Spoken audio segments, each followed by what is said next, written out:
बेटा फरार हो गया लेकिन पैसा छोड़ के गया। जो इतना बड़ा बड़ा क्राइम कर रहा है वो पैसा नहीं ले जा सकता था? पैसा कैसे छोड़ दिया घर पे मार्केट से लूटा हुआ? वो तुमको देके चला गया। तुम भी बेटा फरार होने वाला था।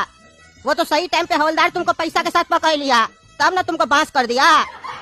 और ये तुम्हारा छोटा लड़का, इसका कपार कैसे फूटा? ये भी मवाली है, ये भी गया होगा कहीं लूटपाट करने, मार खा के आया होगा, तभी ना केस दर्ज नहीं हुआ है। लूटपाट करता तो केस दर्ज होता। सामने वाला मार के भगाया है इसको। देखने में भी चोर लग रहा है एक नंबर का। क्या रे चोर कहीं का? किसको लूटने गया था? कहाँ से मार खा के आया रे? अरे जज साहब आप सोच समझ कर बात किया कीजिए, जिसके तिसके ऊपर आरोप मत लगाइए।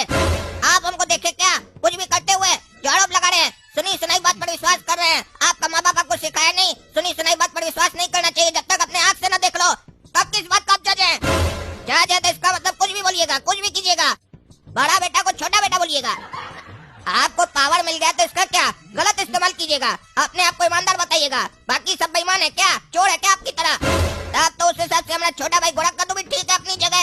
उसके हाथ में भी कट्टा आ गया है तो वो भी पावर दिखा रहा है, ताकि वो भी पावरफुल हो गया है। इसका मतलब तो आप ये कहना चाहते हैं ना, जिसके हाथ में लाठी है वही भैंस चलाएगा और बाकी लोग दूध पिएगा। ऊपर से हमको बोलते तुम्हारा चेहरा चोर जैसा है, आपका चेहरा भिखारी जैसा है। हम कुछ बोले? चुपचाप आप काम मान कर रहे हैं ना? आपको जज सब समझ रहे हैं ना? भिखारी समझ कर अठन्नी दिया आपको हाथ में, जो आजकल चलता भी नहीं है। और जो आप हमको अंदर में फिल्म दिखा रहे थे ना, वो सब फिल्म हम नहीं देखते हैं, वो आप ही देखिए। कहे कि हमको ये सब वाहियात चीज लगता है। यही सब देखने के लिए पैदा नहीं हुआ इस धरती पर, समझे आप?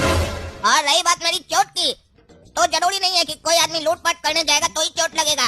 कोई मारता है तो भी चोट लगता है। मेरा भाई कहीं पर कोई गलती करके आया, उसके बदले हमको मार दिया लोग, तो इसमें हम क्या कर सकते हैं? गलती करे वो, भरे हम। यही दिक्कत है कद्दूपुर के आम आदमी के साथ। यहाँ का कोर्ट और पुलिस जब सच सामने नहीं ला पाता है तो आम आदमी को फंसाता है, और फिर एक दिन वो भी क्रिमिनल बन जाता है, और फिर उसका सच बाहर लाने के लिए दूसरा किसी को फंसाता है। ऐसे ही धंधा चलते रहता है और मलाई खाते रहता है। अरे पागल, शांति से बैठो। ये कोई तरीका है जज साहब से बात करने का? हाँ, ये कोई तरीका है जज साहब से बात करने का? जज साहब माफ कर दीजिए, इसके बदले हम माफी मांग रहे हैं। कोई बड़ा सजा नहीं सुनाइएगा हम लोग को। ये तो नादान है, इसको नहीं पता जज से कैसे बात किया जाता है। इसके चक्कर में हमको थोड़ी ना जेल जाना है। अरे चुप रहो कायर आदमी। तुम्हारा बच्चा बहुत ही हिम्मत वाला है, जो बिना डरे आंख में आंख डाल के बात किया हमसे। यही तो सुनना चाहते थे। कोर्ट में वकील बात नहीं करने देता है, खाली बोलता है हाँ या ना बोलो, पॉइंट पे बात करता है और डाइवर्ट करता है केस को। इसीलिए तो तुम लोग को घर पे लाए थे। लेकिन तुम कायर कहीं का, जैसे कोर्ट में एक्टिंग करा था वैसे ही यहाँ पे डर के एक्टिंग करा। जब तुम कुछ नहीं किया है तो हिम्मत से बोलो, खखड़ के बोलो, खखड़ के, समझा? जैसे तुम्हारा लड़का बोल रहा है। सच बोलने के लिए हिम्मत चाहिए, जो तुम्हारे अंदर नहीं तुम्हारा बेटा के अंदर है। बाहुबली नहीं देखे थे? जो झूठ बोलता है उसका आंख फड़कता है, और जो सच बोलता है निडर होके बोलता है, आंख में देख के। तुम्हारा बेटा आंख में देख के बोला, साबित होता है कि ये सच्चा कार्टून है। अब तुम भी अपने आप को साबित करो। इसको तो सजा नहीं देंगे तुमको, लेकिन हम देंगे, काहे कि तुम ही पैसा गिन रहे थे। अरे क्या बोल रहे हैं जज साहब? हमारा बात इतना अच्छा लगा कि हमारा सजा माफ। वाह, पहली बार ऐसा हुआ है, सच बोलने के बदले सजा नहीं मिला। नहीं तो साला सच बोलो और हमेशा सजा पाओ। अब हम तो बच गए, अब पापा अपना देख ले। वो भी अगर सच बोल दिया तो बच जाएंगे, नहीं तो जेल जाएंगे तो 2 रोटी रोज पहुंचाना पड़ेगा। ऐसे जेल का भी खा सकते हैं, इनको तो सब अच्छा लगता है ना। काय बेकार में मेहनत करके रोज रोटी लेकर आएंगे, काय कि नहीं तो घूस भी देना पड़ेगा ना अंदर में, फालतू का पैसा खर्चा होगा। और एक बार पापा भी अंदर चले गए, घोड़ा कद्दू तो पहले भाग चुका है। पूरा घर पे हमारा राज होगा, जैसे चाहे वैसे पैसा खर्चा कर सकते हैं। न कोई आगे न पीछे, न कोई ऊपर न नीचे, कोई नहीं टोकेगा हमको। हमारा राज होगा, हमारा। वो पगलेट घोड़ा कद्दू कद्दू पर राज करने चला है, वो तो राज कर लिया, लेकिन अब हम जरूर राज करेंगे पूरा घर पर। धन्यवाद जज साहब, आप मेरा सच्चाई पहचान गए, इसके लिए बहुत धन्यवाद। और हमको सजा नहीं देना, इसके लिए भी बहुत धन्यवाद। आपका आंख न जोहरी जैसा है, जैसे वो लोग हीरा देख कर पहचान जाता है, आप भी पहचान गए कि हम मुजरिम नहीं है और न मुजरिम हो सकते हम, काहे कि हम एक सच्चा कार्टून है। चलिए पापा, अब आपकी बारी। अगर सजा से बचना चाहते हैं तो आप भी मेरी तरह निडरता से सच बोलिए। जज साहब को सच सुनना अच्छा लगता है, पहली बार किसी को देखे हैं जिसको सच बोलने के साथ सुनना भी अच्छा लगता है, वरना लोग सिर्फ बोलता है, सुन नहीं पाता है। अरे हाँ, तुम्हारा लड़का सही बोल रहा है। सही सही बताओ, तुम्हारा बेटा कहाँ है? और ये मत कहना कि तुम नहीं जानते हो तुम्हारा बेटा कहाँ है, क्योंकि हमको इतना पता है, तुम अपना बेटा के साथ मिले हुए हो। अरे जज साहब आपको पता ही है तो आप हमसे पूछ क्यों रहे हैं? कुछ मेरे लिए भी छोड़िए, तब ना हम बोलेंगे। आप तो पहले मेरे ऊपर आरोप लगा रहे हैं कि तुम अपना बेटा के साथ मिले हुए हो, तो हम क्या बोलेंगे? अच्छा, उल्टा जवाब देता है जज को। तुमको बोले अपने आप को निर्दोष साबित करो तो तुम जबान लड़ा रहा है। उल्टा जवाब दोगे ना तो उल्टा फांसी देंगे, समझे? अरे ठीक है जज साहब, हमको उल्टा फांसी दीजिए, हमको फर्क नहीं पड़ता है।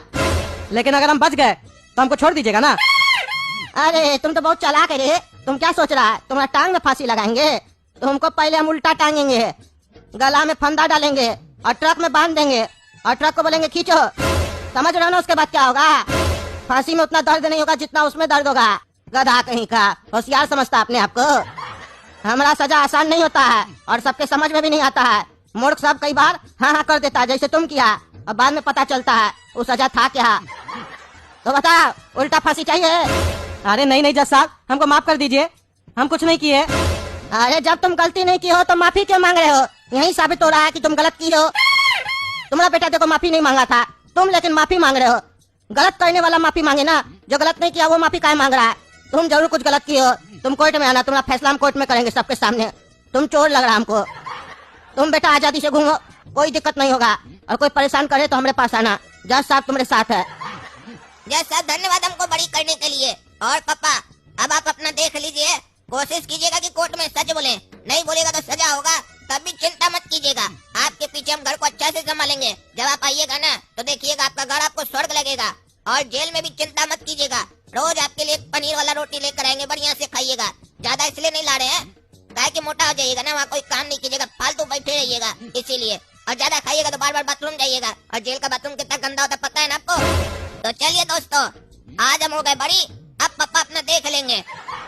तो अगर आप लोग को वीडियो अच्छा लगा है तो प्लीज वीडियो को लाइक कीजिए और हमारे चैनल काला कद्दू कार्टून को सब्सक्राइब कीजिए और कमेंट करके बताइए जज साहब को कि गोरा कद्दू कहाँ है, और जहाँ भी है उसको भी अक्ल दीजिए कमेंट में कि सब धंधा छोड़ दे, घर आ जाए और हमारा नौकर बन के रहे। कहा कि अब हम बड़ा है ना, हम उसको समझाएंगे कैसे रहना नहीं।